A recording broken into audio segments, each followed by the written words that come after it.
Sejam bem-vindos ao Ligações, o podcast do Núcleo Regional Norte da Liga Portuguesa contra o Cancro. O episódio de hoje vamos falar de investigação científica. Para além do microscópio, o nosso convidado acredita que investigar é também um ato de cuidar. O nosso convidado de hoje é o professor Cláudio Sunkel, diretor do I3S, o maior centro do país em investigação em saúde.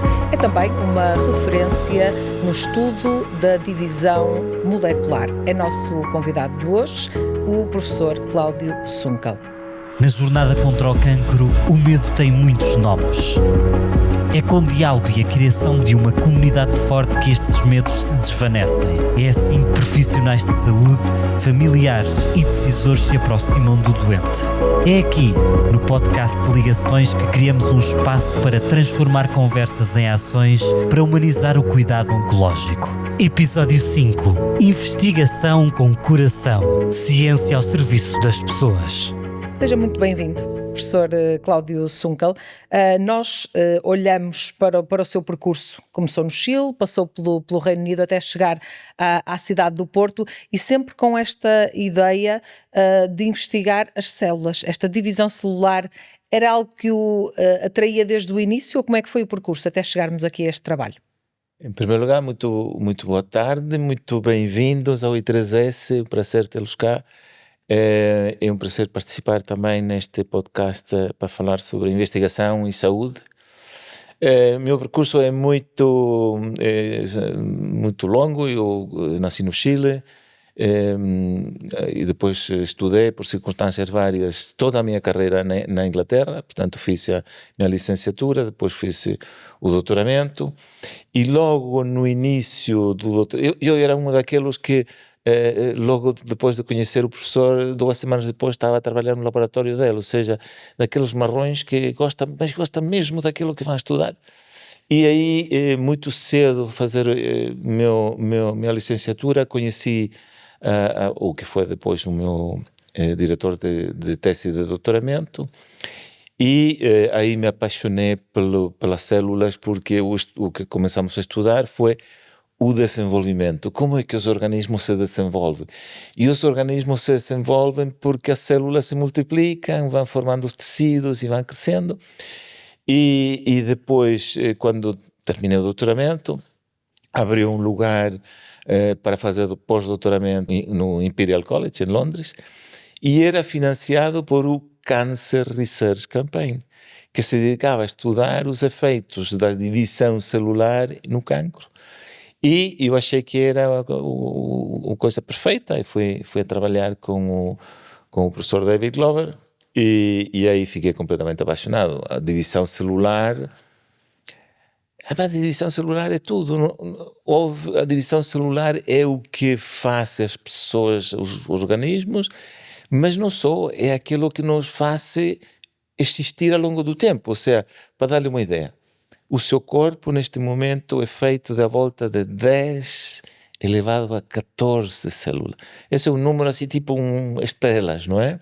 1 bilhão de células se estão a dividir em cada momento no seu corpo. E o problema começa nessa divisão, ou pode estar nessa divisão porque é muito aleatória. Então, essa divisão é absolutamente fantástica, porque 99,999% das células fazem bem. Às vezes uma se engana e faz mal. E, na maior parte das vezes, as células desaparecem. Mas, às vezes, uma delas o faz mal e não desaparece. E aí, até às vezes, pode começar o problema. E olhando para essa evolução até do próprio estudo, dessa célula que acaba por não se dividir da melhor forma, já houve uma grande evolução. Já conhecem muito mais sobre esse tipo de células do que se conhecia há uns anos. Já conhecemos muito mais, porque já conhecemos que não é só um problema de como é que a célula se divide, é sobretudo um problema. Nós temos a nossa informação genética que faz as células. Quando a célula se vai dividir, ela tem que copiar, tem que fazer 2 cópias. E quando faz a cópia é que pode acontecer os problemas. Então, ao longo do tempo vamos percebendo cada vez mais, e nisto penso que todo mundo já tem uma ideia muito clara, que o cancro é uma doença genética. Genética no sentido de Às vezes é genética de uma geração para a outra, mas a grande maioria do cancro é genética no sentido de que a célula, quando copiou o DNA, não o copiou corretamente e cometeu um pequeno erro, e esse erro faz com que uma célula, um grupo de células se formem no nosso corpo, e essas células começam a ter eu digo sempre que as células perdem a identidade, já não sabem o que são. Eram células do pulmão e de repente já não sabem bem se são do pulmão, se são de outro sítio, e começam a perder-se um bocado de onde estão. E olhando para esse trabalho que acaba por se fazer aqui no I3S, onde estamos, no Centro de Investigação, qual é a ponte que depois se consegue fazer entre quem está numa cama do hospital, no doente? Eu sei que também fazem clínica aqui no I3S a vários níveis, mas como é que uma coisa e outra estão interligadas? Bom, primeiro, eu tenho sempre esta frase que eu digo, que o trabalho que o I3S faz tem, de alguma forma, que ter impacto na vida dos doentes. Isso não significa que todo o trabalho tem que fazer, mas que algum trabalho que nós fazemos tem que ter impacto. Por quê? Porque, obviamente, que nós produzimos conhecimento, e isso é um valor, isso é importante. Alunos fazem o seu doutoramento, formamos pessoas, etc, etc. Mas também temos que ter impacto na vida dos doentes, no sentido de que a investigação que nós fazemos, de alguma forma, tem que chegar lá. Tem muitas formas diferentes. A primeira é que nós tentamos, primeiro que tudo, trabalhar no que for possível com clínicos, sobre um problema clínico, sobre uma doença, sobre um determinado tipo de cancro. E, portanto, isso nos leva a fazer perguntas que têm a ver com como essa doença se desenvolve, por que essa doença apareceu, quais são as características, e tudo o que isso implica.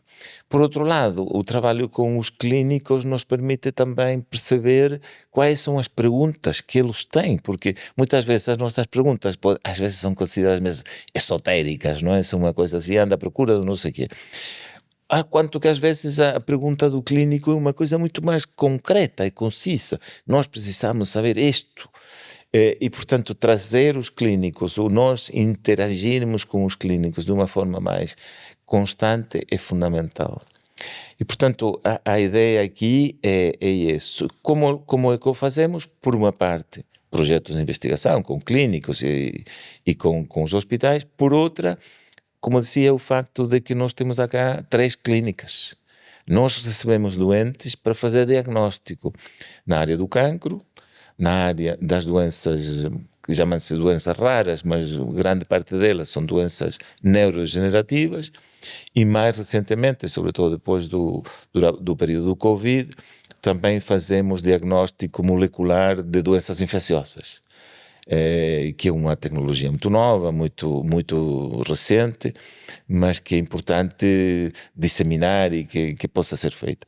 Portanto, só para pôr um número que às vezes gostariam de saber, a parte da frente do I3S, aquela que se vê da rua, é toda investigação.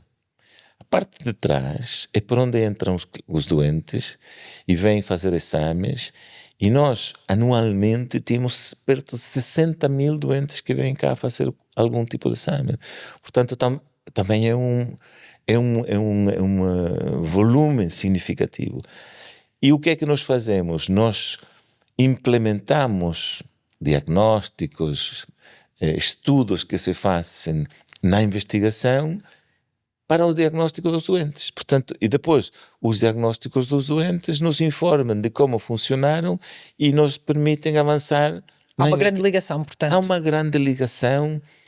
Obviamente, isto é importante realçar, isto tem que ser feito com consentimento informado, as pessoas têm que saber o que se está a fazer, mas é fundamental porque não há muitos locais, de facto, onde as coisas estão a um corredor de distância.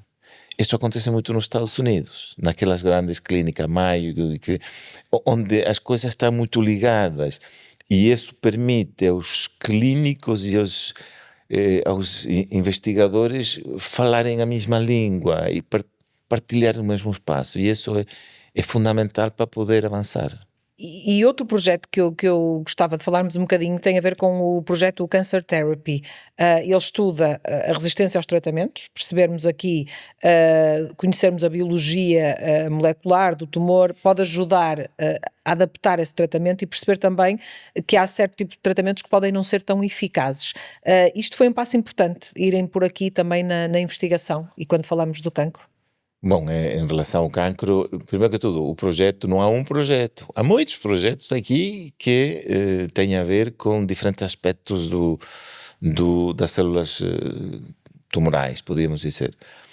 Um aspecto das células tumorais que é fundamental é tentar perceber como é que elas ganham essa tolerância e se tornam resistentes aos tratamentos. E se se tornam resistentes, como é que depois podemos saber quais são as alternativas que se podem fazer para melhorar essa intervenção. E o que cada vez mais este projeto, como todos os projetos nesta área, são projetos que dedicam a estudar as células que ganham resistência, por que o fazem? Quais são as causas moleculares? Elas foram fazendo o que para sobreviver? E há coisas muito diversas. Muitas vezes são novas mutações, novas alterações genéticas que fazem com que elas já não respondam ao tratamento.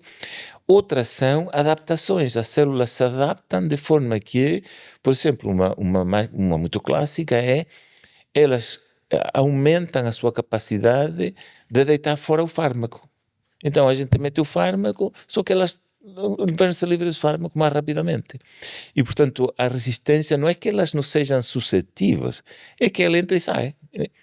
Então, a investigação, o que é que tem que fazer? Tem que tentar perceber em que ponto está, se essa resistência se desenvolveu, e fazê-lo o mais rapidamente possível para depois dizer não vale a pena ir por esse caminho, porque esse caminho não vai levar a lado nenhum, e ver se existe a possibilidade de ir por outro caminho para o qual a célula ainda não, ou o grupo de células não desenvolveu essa resistência. E, portanto, posso lhe dar um caso específico de alterações em tipos de cancro específico que agora podemos diagnosticar. Por exemplo, muito simples, o cancro da bexiga. Pela urina dos doentes que tiveram cancro da bexiga, nós conseguimos neste momento saber se essa pessoa vai ou não tem uma recidiva. Portanto, esse é que está, o ponto está. O problema do cancro é que, primeiro que tudo, tem que ser detectado o mais cedo possível. Porque quanto mais cedo, tenho menos desta diversidade de células que estão a fazer coisas diferentes. E mesmo quando seja detectado tarde, depois classificá-lo o melhor possível, porque, apesar de tudo, aquele cancro é da pessoa. Essa pessoa tem esse cancro, ok, é um cancro do pulmão, mas se eu for ver o cancro do pulmão de 20 doentes diferentes, eles são iguais. E é por isso também que agora o tratamento é quase um fato à medida, ou seja, estamos mais próximos do doente, apesar de, obviamente, haver certos tipos de cancro, eles não atuam igualmente nas pessoas. Fala-se muito agora de duas coisas, uma medicina personalizada e a medicina de precisão. Eu diria que, e é engraçado que eu tive há pouco tempo uma discussão com um médico, um clínico já com muitos anos, e eu concordei com a ideia dele, que se assim, medicina personalizada nós fizemos sempre. Não é de agora, ninguém inventou.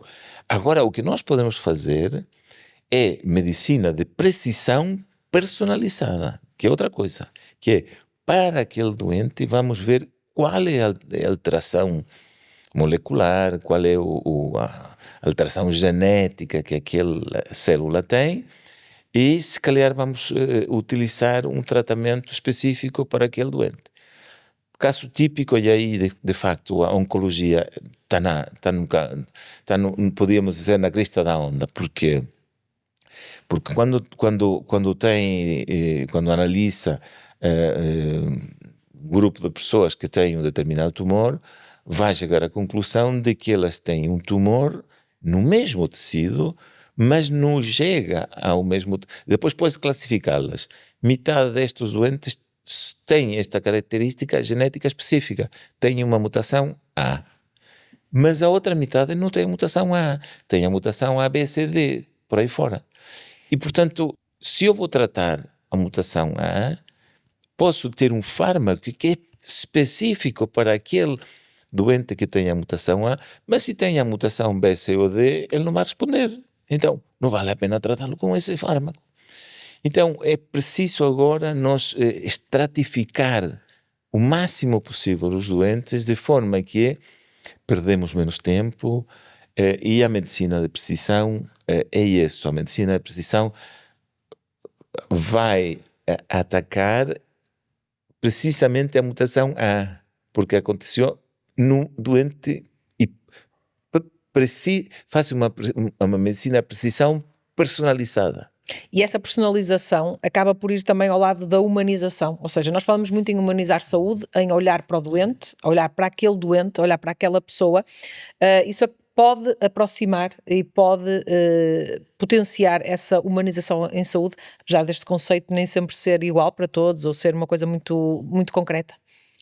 Interessante, porque esta coisa de humanizar a medicina... Eu aqui vou contar uma história, mas é muito diferente.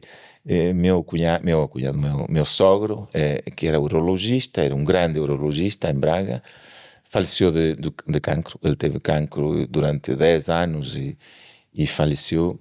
Era considerado dos melhores médicos que havia no norte de Portugal. E ele tratava muitas coisas diferentes, não só urologia.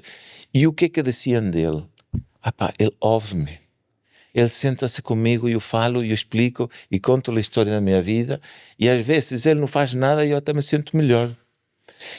E o que é que acontece agora? O que acontece agora é que marca uma consulta, chega à consulta, fala 10 minutos, pergunta-lhe 10 coisas, acaba a consulta, faz 50 exames diferentes e de repente chega-lhe um resultado que até pode ser por e-mail, tem que fazer... E a pessoa desapareceu no meio e a pessoa passou a ser um conjunto de exames, um conjunto de marcadores bioquímicos, biológicos, biomoleculares, e deixou de haver esta coisa. Portanto, por um lado, não estou muito convencido de que podemos dizer que fazer isto personalizado humaniza. Não. O que humaniza é o médico tratar o doente de outra forma. Isso é o que humaniza. E as pessoas tratarem os doentes de uma forma diferente. Por exemplo, nós fizemos aqui no I3S uma coisa fundamental, que a mim sempre me chocou muito. Eu visitei, trabalhei em muitos sítios diferentes, em que se fazia investigação e se fazia clínica no mesmo local. Então, nós circulávamos pelos mesmos corredores que andavam os doentes. Eu dizia, isto não pode ser. Um doente deve estar num sítio mais protegido, deve estar num sítio mais recatado. O que é que nós fizemos aqui? A entrada à frente aqui do prédio é para a investigação, a entrada por trás é só para doentes, e eles se cruzam ocasionalmente, mas o doente está numa situação fragilizada, está numa situação complexa, não pode haver esta mistura assim. Ou seja, mais do que às vezes os exames todos que é preciso fazer e que obviamente têm que ser feitos, é uma ação concreta, um pequeno gesto, uma palavra que pode fazer a diferença no tratamento da doença. Muito mais, eu diria que o problema é como se transmite. Eu tenho, por coisas históricas, tenho tido que acompanhar várias pessoas que faleceram com cancro e acompanhei-as durante bastante tempo, e nisso eu não sou médico. Eu não sou clínico. Isto nasce um bocado da forma como eu vejo a biologia que nós fazemos e também a clínica que se faz aqui no I3S. O que é fundamental, penso eu, é que a relação... O cancro é uma coisa muito complexa, porque eu conheço desde o princípio, quando o médico tem que dizer ao doente, você tem cancro. Mas também há muitas formas de dizer isso, não é? E o que acontece com as pessoas? Acontece, a primeira coisa que acontece, ou a sensação, ou a história que eu tive, isto é uma coisa, vai se resolver, isto não vai, isto vai resolver-se, vai correr tudo muito bem, não sei o quê. E depois a coisa não corre muito bem, não é? E depois tem que voltar ao médico, e o doente começa a dizer, mas afinal não está a correr muito bem. E eu acho que ali é necessário uma relação mais verdadeira. Os doentes os doentes têm que ser informados, e as pessoas nós também temos que perceber se a literacia da pessoa permite compreender a sua situação, não é? Tem que se adaptar à linguagem. Temos que não só adaptar a linguagens, mas não podemos tratar as pessoas como se fossem todas incultas e inoperantes. Não pode ser. E também não lhes podemos dizer, o seu problema não é problema nenhum e vai se resolver. E muitas vezes, eu acho que os casos individuais são aqueles que explicam. Caso individual, nós tivemos uma amiga nossa, mais nova, muito mais nova, 35 anos, que um dia apareceu com um cancro no pulmão. E pânico total, cancro no pulmão. Mas o que foi? O que ela dizia? Mas a médica disse que isto se vai resolver, que não há problema nenhum, que não sei o quê, tal. E eu, como sou coca-bichinhos e não fico com a pulga atrás da orelha, fui falar com os médicos, até médicos que eu conhecia, eventualmente cheguei com a médica dela, e de repente a médica dela me disse, é uma chatice. E aí eu percebi, o que é isso com uma chatice? Isto está muito mal. E eu digo, porquê? Porque ela está cheia de metástases, e isto não vai durar muito. Então, nesse momento, eu faço rewind, vou a falar com a minha mulher e falo com outras pessoas que conhecem esta rapariga, que é fantástica, que é uma pessoa maravilhosa, e eu explico-lhes a eles que a coisa está muito mal. Eles, ao princípio, nenhum deles queria me acreditar e achava, não, mas ela disse que está tudo bem. Eu disse, não, isto não vai durar 6 meses. E finalmente, olha, depois de chorar, depois de sentir-se péssimo, um casal decide, se calhar o melhor então é que ela venha morar conosco.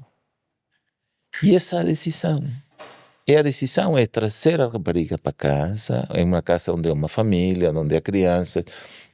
E eu aviso também que é preciso preparar as crianças. E ela teve 6 meses de vida boa. E, portanto, os casos são esses são os casos. É que as pessoas, não pode ser que chegam nas últimas 2 semanas e de repente estão pela sua amargura a morrer e só nesse momento perceberam. Elas não têm direito de pensar que têm que acertar a sua vida, que têm que falar com os pais, que têm que... sei lá, tem que ser uma comunicação verdadeira. Tem que ser uma coisa verdadeira, não pode ser de outra forma. Por acaso fez-me pensar muito essa coisa da humanização e na altura, não é? As pessoas têm esta mania de que vão viver para sempre. Nós não fomos feitos para viver para sempre. Não fomos. Não. Mas é difícil aceitar isso a maior parte das vezes, ou para a maior parte das pessoas. Eu não entendo porquê. Ou seja, se calhar não tem esse rigor científico que o professor tem. Eu acho que não é tanto um problema de rigor científico, é só aceitar a realidade, não é? Nós temos todos pais, tivemos todas pessoas que conhecemos, que faleceram, fomos à igreja, acompanhamos as famílias, e o que foi importante nisso? Foi acompanhá-las, estar com elas, achar que aquilo não é... Ok, há 2 formas, não é? Uma forma é aquela coisa trágica que aconteceu um dia, que é um atropelamento, é uma coisa, não é? Outra é a pessoa que tem 95 anos e finalmente morreu. Mas nós temos que perceber que a nossa relação com isso tem que ser normal, não podemos achar, isso não é um tabu, não é uma coisa, não se pode falar. Isso não significa que nós temos que ter consciência de que temos que nos cuidar, que é outra coisa diferente. Quando eu fiz 50 anos, a primeira coisa que fiz foi uma colonoscopia e uma endoscopia. Por quê? Porque tem que fazer, porque é a idade recomendada para fazer. E 5 anos depois fiz outra vez, e depois fiz outra vez. E, portanto, se eu pudesse prevenir, é a forma de fazer, mas isso não significa que eu penso que vou, o elixir de Dorian Gray, vou viver para o resto do mundo. Não, isso não vai acontecer, não é? Professor, e em termos da linguagem também, nós falamos muito, e no caso do cancro, há muitas vezes uma linguagem quase bélica. As pessoas são guerreiras, têm que lutar, o manter-se positivo. Para quem estuda e é investigador e estuda as células em si, que impacto é que isto efetivamente tem? O manter-se positivo, Isso eu diria que nós podemos verlo. É interessante a pergunta do ponto de vista da biologia e sobretudo da biologia que se está a aplicar agora, porque a biologia, depois vou voltar à questão, não vou fugir, mas a biologia que se está a aplicar agora, que tem tido muito sucesso, são a terapia através da imunologia, não é? E é engraçado porque a imunologia é de facto uma guerra. O nosso sistema imune está permanentemente a lutar, e nós falamos das células natural killer cells, dos guerreiros do nosso sistema imune, e eles estão a lutar contra as bactérias, estão a lutar contra os vírus, mas eles também estão a lutar constantemente com as nossas células que se enganaram quando fizeram a divisão, que fizeram um erro e que são potenciais focos de cancro.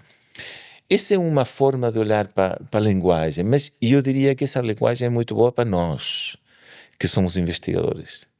Não é uma linguagem muito boa para a pessoa, porque se é uma pessoa a lutar contra o cancro, ou seja, óbvio, não é? Tem que lutar. Não estou a falar de prevenção, estou a falar de alguém que já foi está diagnosticado. Lutar é tentar enfrentar. Enfrentar no sentido positivo de tem que sair, tem que fazer, tem que se ajudar no que for necessário, tem que falar, quanto mais angústia pior, quanto mais solidão pior. Portanto, agora começar a dizer não, tu tens que lutar e como se a pessoa fosse capaz ela própria dizer, olha, agora vou matar o meu cancro. E no dia que não consegue? Então, afinal, ele não conseguiu e como resultado de não conseguir é um falhanço? Não é um falhanço, isso não é que não conseguiu, é que o cancro tinha características que são da biologia do sistema.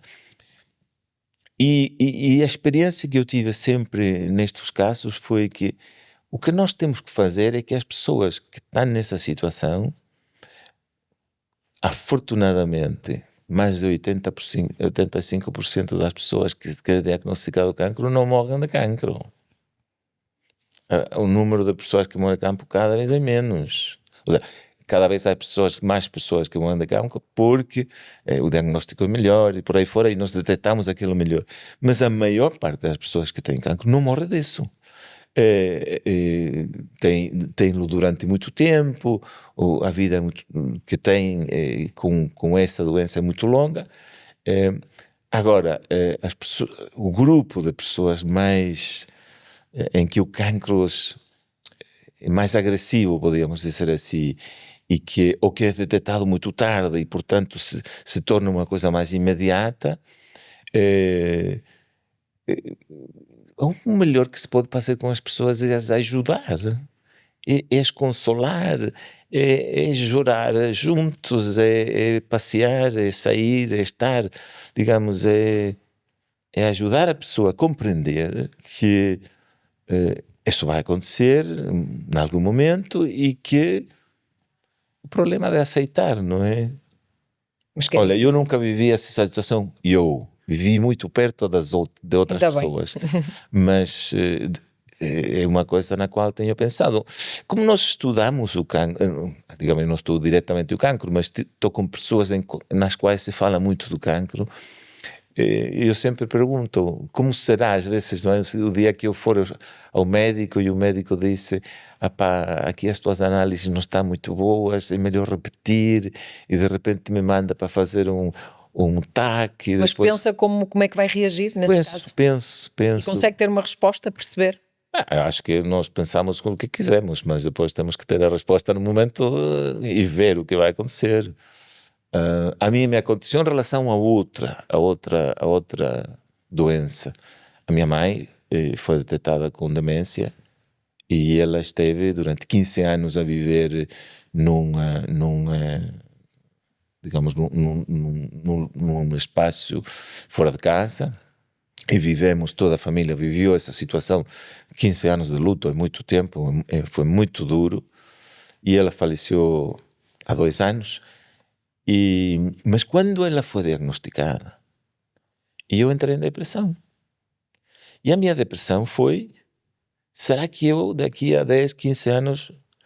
Começou a projetar. E comecei a projetar. Então o que é que eu fiz? Primeiro que tudo, acabei no psiquiatra. O psiquiatra disse: primeira coisa que temos que fazer é um TAC. E fez o TAC e eu disse: bom, você para já não tem nada. Portanto, tira aquilo da cabeça que não... Ou seja, eu diria que as coisas se enfrentam uma de cada vez. Obviamente, quem conhece mais tem mais facilidade de encontrar formas de enfrentar. Mas, seja qual for, nós temos que ter compaixão. Temos que entender as pessoas e ter empatia. Com essas 2 palavras que ultimamente neste mundo não anda muito não é fácil de encontrar, mas que é preciso trabalhar. E falando nas famílias, porque falou aí nas famílias, no acompanhamento e no projeto Preventable, que falamos há pouco um bocadinho, por causa dos riscos genéticos e hereditários, vocês acabam por receber famílias, por perceber de certa forma o impacto e o peso que as doenças acabam por ter. Como é que se reduz esse fardo psicológico, esse medo de pessoas que, como era o seu caso, ainda não adoeceu, ainda não estão doentes, mas que vivem com essa incerteza de poder ter essa mesma doença? Aí é muito pessoa para pessoa, mas o que é preciso compreender é o que é que significa a palavra susceptibilidade. A palavra susceptibilidade é muito complexa, porque existe... E qual é o risco, não é? Porque nós podemos determinar o risco de que uma pessoa que vai para a rua seja atropelada por um carro em qualquer sítio. Podemos chegar à conclusão que o risco acontece 1 em 10.000. Ok, mas isso significa que 9.999% do tempo não tens risco. Portanto, aqui tens os 2 lados. O que é que o Preventable faz? Mas podemos falar do Preventable como podíamos falar das doenças hereditárias. E aí nós temos uma história muito longa, que começou com a doença dos pezinhos, que foi descoberta por um português, que é o Corino Andrade, e a pessoa que descobriu a primeira mutação, que é a Maria João Saraiva, trabalhou nesta instituição. Aliás, ela recebeu um prémio a semana passada. E nós começamos a trabalhar sobre este problema das doenças hereditárias há muito tempo. E descobrimos uma coisa muito, muito rápida. E foi sobretudo nas pessoas que desenvolvem doença tarde. Que imagine, aparece um doente que tem 50 anos, que tem uma doença, pode ser o Preventable, que é uma probabilidade de ter cancro, como pode ser uma doença neurodegenerativa, como é a doença dos pezinhos. O senhor tem 50 anos, determinamos que tem a mutação. E neste caso ainda pior, porque a mutação que a pessoa tem não é um risco de 10%. O risco é 100%. Quem tiver essa mutação vai ter a doença. Só que ele já teve 4 filhos. E eles não sabem. E eles têm 10, 15, 20 anos. Então nos deparamos com um problema muito complexo. Uma coisa é fazer diagnóstico, outra coisa é fazer aconselhamento genético. E aí começamos por montar um gabinete de aconselhamento genético. Então aí a ideia é, depois de identificar o doente, perguntar se a família estaria interessada. E quem faz essa pergunta não é um médico, é um psicólogo. O psicólogo entra, começa a explicar o que é que significa, e depois temos as doenças que são que têm uma palavra estranha, mas tem que ser utilizada, que tem uma penetrância 100%, portanto 100% das pessoas vão ter, outras que têm penetrância de 10%. Quer dizer que eu posso identificar a mutação e dizer o seu filho ou a pessoa que tem a mutação mas que não tem doença tem 10% da probabilidade de desenvolver. Mas tem 90% da probabilidade de não desenvolver. Portanto, isto requer uma conversa e uma explicação que não pode ser feita, primeiro que tudo, a correr, que não pode ser feita em cima do joelho, tem que ser uma coisa, psicologia, tem que se tratar, tem que se falar. E temos dois tipos de pessoas, descobrimos logo isso no início. Há os filhos que querem saber e os filhos que não querem saber. E dizem, olha, se é, e será feito o que for necessário. E há outros que não conseguem viver com ansiedade. E que o facto de saber elimina a ansiedade. Há aqueles que, se conhece a genética, saberá que uma mutação destas implica que metade dos filhos vão ter e a outra metade não vai ter. Então aqueles que não vão ter ficam aliviados e tudo bem. Aqueles que têm, se calhar começam a pensar o que eu tenho que fazer para fazer com que os sintomas só apareçam o mais tarde possível. Em vez de viver numa casa que tem escadas, se calhar tenho que me mudar para uma casa que não tem escadas, de forma que posso viver melhor. Portanto, o conhecimento... Mas é sempre respeitando a vontade do doente. Completamente. O doente não. A pessoa pode decidir, não quero saber, não tenho o mínimo interesse. Com o caso do Preventable e com o caso do cancro, porque há muitos casos em que o cancro tem uma porcentagem hereditária, o resultado que se tem obtido, o Preventable é um projeto enorme. O Preventable é um projeto da Carla Oliveira, que foi um dos primeiros grandes projetos que nós ganhamos, são mais de 10 milhões de euros, envolve montes de laboratórios europeus, tornou, aliás, a próxima, daqui a 2 semanas, vai ser o Porto Cancer Meeting, e é só sobre este tipo de cancros, e portanto vem a nata do mundo nesta área.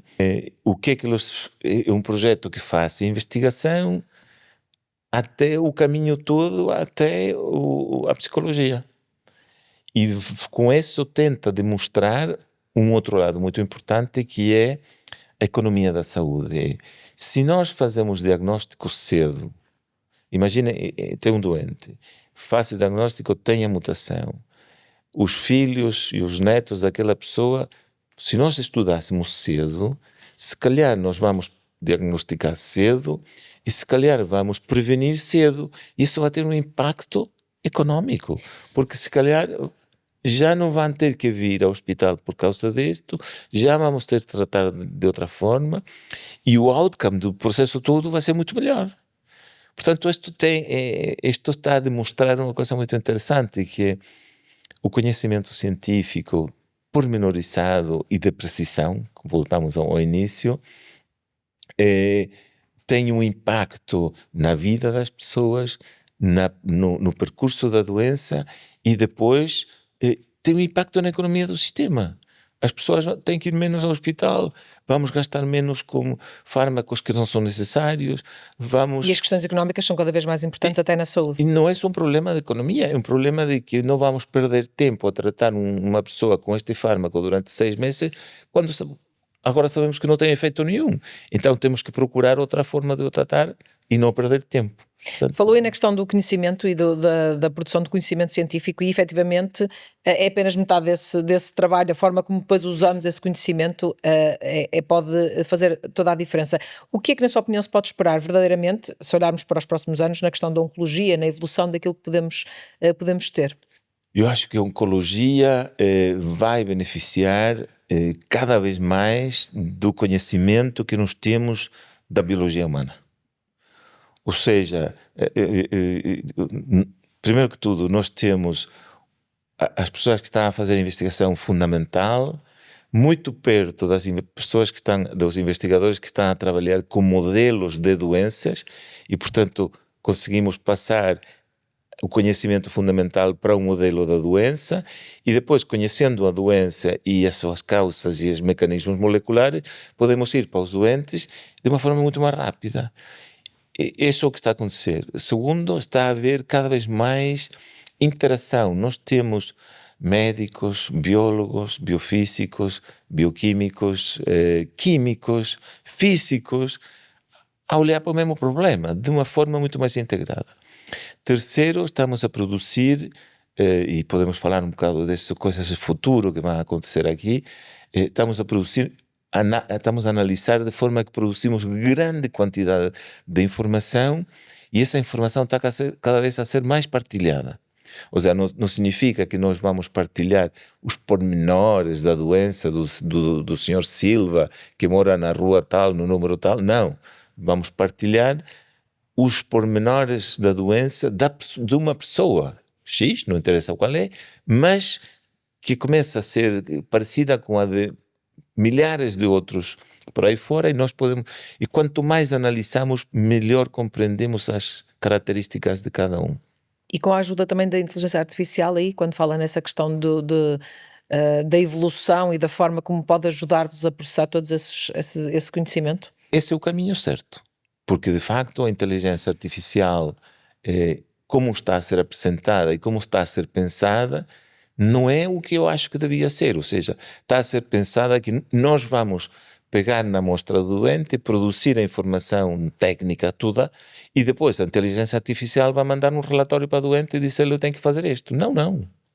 A inteligência artificial vai ajudar-nos a perceber melhor o que está a acontecer com o doente. E vai libertar os clínicos e os investigadores para pensar e para fazer o trabalho que têm que fazer, para ter mais tempo para fazer o trabalho que têm que fazer, que é... estar com o doente também. Bom, que a inteligência artificial não olha para a pessoa, não a sente. Desculpa, eu vou ser até um bocadinho místico aqui. Qual é a diferença que encontra entre nós termos uma reunião por Zoom e uma reunião presencial? A diferença são aqueles pequeninos tics que eu percebo que está sentado ao meu lado e que está a reagir e que no ecrã eu não percebo. E há coisas muito mais fundamentais. As pessoas se esquecem que a evolução do Homo sapiens, não é? Nós destacamos dos nossos colegas macacos há 5 ou 6 milhões de anos atrás. Nós antes dessemos andámos todos pendurados nas árvores por aí fora. Ou seja, nós cheiramos as pessoas, nós tocamos as pessoas, nós sentimos as pessoas. E toda essa coisa que vem daquela parte animal que ainda nós somos, nós temos a mania de pensar que somos racionais. Somos 5% racionais, o resto 95% é tudo animal, é toda a nossa história biológica, toda a nossa evolução. E portanto, nós temos que... os melhores médicos são quais? São aqueles que têm empatia, conseguem perceber as pequeninas diferenças, aquelas coisas que até nem sabemos bioquimicamente porque são, mas que têm um impacto. E portanto, eu acho que o que a inteligência, ou pelo menos da nossa parte, a inteligência artificial nos vai ajudar a compreender a informação. Não nos vai sobrepor o que faz o diagnóstico ao médico. Não é? Nessa parte. Professor, em tempos disse que faltava reconhecimento para a ciência. Falou nas questões do financiamento, falou nas questões dos precários, apontava um conjunto de problemas. Esses problemas, e passado uns anos, ainda existem? Estão a ser trabalhados? Esperava mais? Olha, eu vou lhe ser sincero e dizer que eles existem. Eu estou em Portugal há 35 anos e os discursos... Nós tivemos um período muito interessante. Tivemos um período em que vou repeti-lo outra vez, as pessoas até às vezes, sempre se fala da mesma pessoa. Mas houve uma pessoa em Portugal, que era Mariano Gago, que tinha uma ideia e que ele fez uma coisa que nós chamamos um roadmap.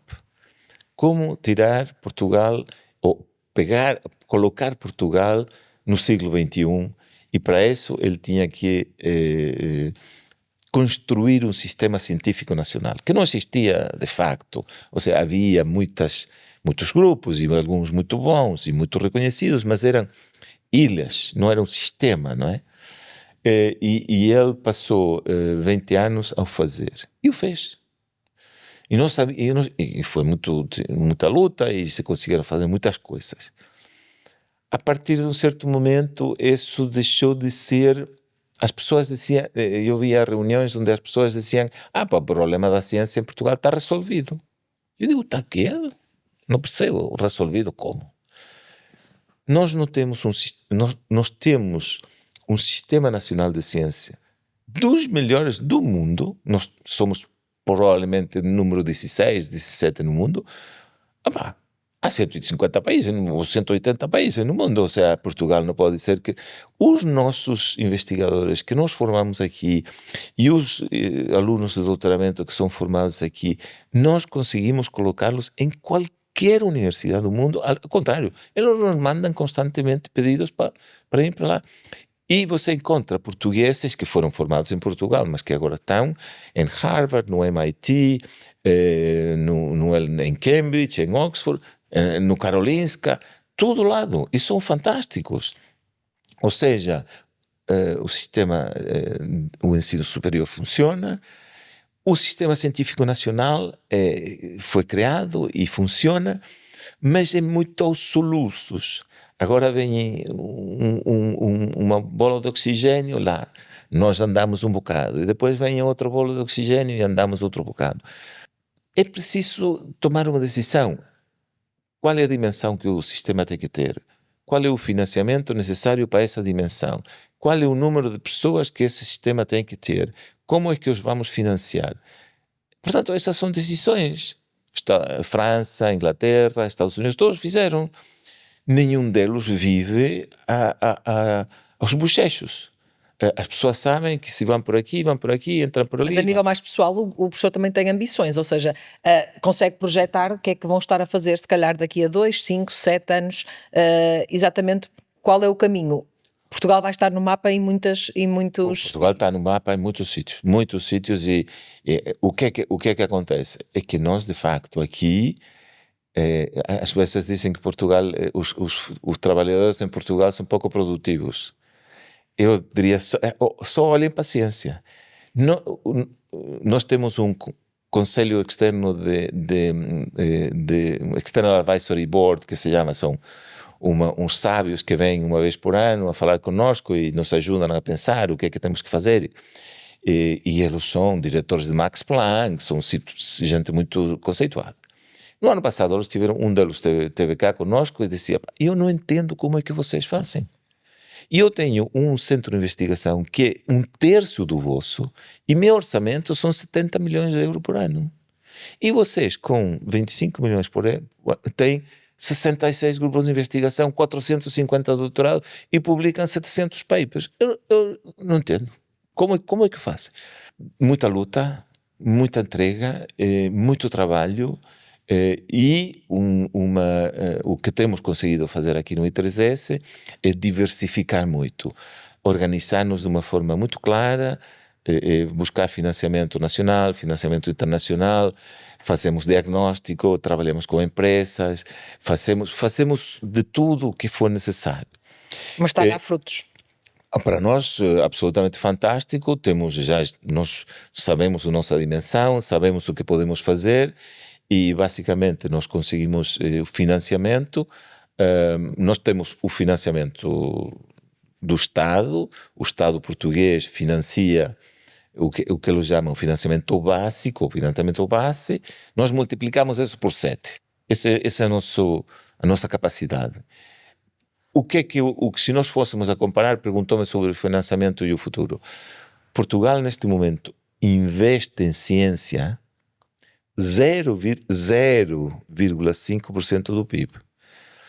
Vamos ver as estatísticas, e nas estatísticas dizem: não, Portugal investe 1,7% do PIB. Mas é que as estatísticas são malandras. A estatística junta muita coisa que não é. Quando uma empresa faz um upgrading do sistema informático, isso chama inovação. Isso para mim não interessa. Portanto, o que é real é que Portugal devia, de facto, investir mais. O governo, e aqui vou ser simpático, no ano passado, o governo executou o maior orçamento da Fundação de Ciência e Tecnologia de sempre, 830 ou 840 milhões de euros. E pela primeira vez na história, a Fundação para a Ciência e Tecnologia terminou o fim do ano sem dívidas. E realmente, o que é que foi necessário? Foi quase que duplicar o orçamento da Fundação com dinheiros que vinham daqui. Portanto, aqui é uma decisão política a fazer. Queremos ter um sistema científico nacional que, tem uma certa dimensão. Não vamos ser do mesmo tamanho que os americanos, que eles são 250 milhões de pessoas, mas, ou não. E se queremos, como é que vai ser? E essa decisão ainda não foi tomada. E olhando a outro nível, que é, se calhar, o que interessa mais às pessoas, e em matéria de oncologia também, porque estamos, obviamente, aqui no podcast da Liga Portuguesa contra o Cancro, no Núcleo Regional Norte, prevê ou antevê que, a nível da investigação do cancro, haja, efetivamente, um momento marcante ou definitivo na luta contra esta doença? Eu acho que está a acontecer agora. Está de facto a acontecer. E aí vou ser muito chauvinista no sentido do I3S, não é? Nós, conjuntamente com os hospitais, vamos implementar um projeto que é criar o primeiro centro de medicina, e aí vamos utilizar a palavra medicina genómica, para não confundi-la um pouco com os centros clínicos, medicina genómica de Portugal. Portugal não tem. Portugal é um dos poucos países europeus que não tem uma política de como utilizar a informação genética da sua população.